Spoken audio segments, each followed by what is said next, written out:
2009 সালে শ্রীলঙ্কার প্লেয়ারদের উপর পাকিস্তানের মধ্যে হামলা।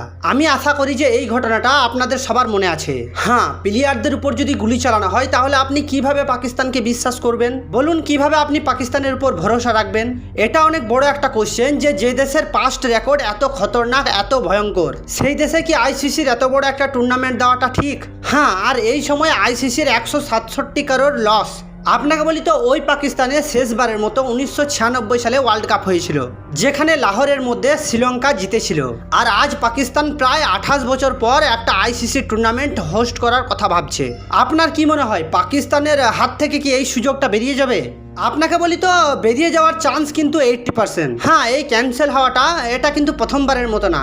আপনাকে বলি তো, 17 বছর ধরে একটা না দুইটা না প্রায় 4-4টে কান্ট্রি পাকিস্তানের ট্যুর ক্যান্সেল করে দেয়। তারা পাকিস্তানে গিয়ে খেলতে চায়নি। আমি যদি আপনাকে 4টে টিমের নাম বলি, সেটা হচ্ছে ওয়েস্ট ইন্ডিজ সবার প্রথমে। হ্যাঁ, আপনাকে বলি তো, ওয়েস্ট ইন্ডিজ সবার আগে। ওয়েস্ট ইন্ডিজ 2016 সালে পাকিস্তানকে সোজা জবাব দেয়, তারা পাকিস্তান গিয়ে খেলবে না। আর এটা করার পিছনে তাদের কারণ হচ্ছে যে সেফটি রিজন। কেননা ক্যারিবিয়ান ক্রিকেট বোর্ড এটাই মনে করে যে পাকিস্তান কোনো সফল বড় সিরিজ হোস্ট করার ক্ষমতা রাখে না, পাকিস্তানের মধ্যে কোনো বড় টুর্নামেন্ট হোস্ট করার যোগ্য নেই। এই জন্য ওয়েস্ট ইন্ডিজ পাকিস্তানের ট্যুর শুরু হওয়ার আগেই ক্যান্সেল করে দেয়। তারপর আপনাকে বলি তো, অস্ট্রেলিয়া 2019 সালে পাকিস্তান না যাওয়ার জন্য সোজা জবাব দেয়, কারণ তারা বলে যে তাদেরকে পাকিস্তানের সুরক্ষা নিয়ে একটুকু ভরসা নেই। কিন্তু আপনাকে বলি তো, পিসিবি অস্ট্রেলিয়াকে মানানোর জন্য অনেক চেষ্টাও করেছিল, কিন্তু অস্ট্রেলিয়া সোজা জবাব দেয়। আর আপনাকে বলি তো, ওই বছর অস্ট্রেলিয়া সোজা জবাব দেওয়ার জন্য পাকিস্তানের অনেক লসও হয়ে গিয়েছিল। আর ওই ওয়ানডে সিরিজ যেটা পাকিস্তানে হওয়ার কথা, সেটা হয়েছিল ইউএইর ক্রিকেট স্টেডিয়ামের মধ্যে। তারপর আসছে নিউজিল্যান্ড। 2021 সালে খারাপ সুরক্ষার জন্য নিউজিল্যান্ডও পাকিস্তান ট্যুর ক্যান্সেল করে দেয়। কিন্তু আজ যদি আমি আপনাকে 2025 চ্যাম্পিয়ন ট্রফি নিয়ে কথা বলি, তাহলে বিসিসিআই কোনো রকম অফিসিয়াল স্টেটমেন্ট দেয়নি।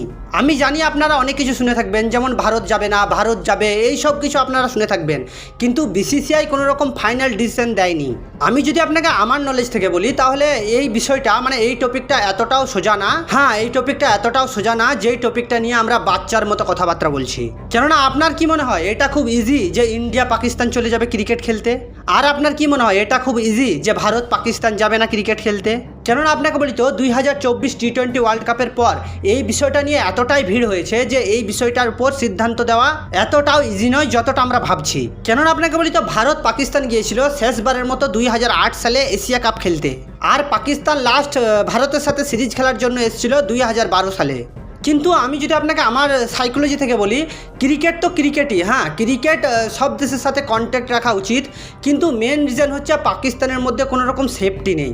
হ্যাঁ, পাকিস্তানের মধ্যে কোনো রকম সেফটি নেই, কেননা তারা প্লেয়ারদের উপরও গুলি চালিয়ে দেয়। কিন্তু মেন কথা হচ্ছে যে ভারত যাবে কি না, এটা বিচার করার মতো অকাদ আমার মধ্যে নেই। কিন্তু এতটুকুই বলতে পারি যে ভারত পাকিস্তান না যাওয়ার চান্স 80%। তো চলুন, আজ এইটুকুই, দেখা হচ্ছে পরের ভিডিওতে। আপনি যদি এই চ্যানেলে নতুন হয়ে থাকেন তো দয়া করে একটা সাবস্ক্রাইব করে যাবেন, আর ভিডিওটা যদি আপনাকে ভালো লাগে তাহলে একটা লাইকও করে যাবেন।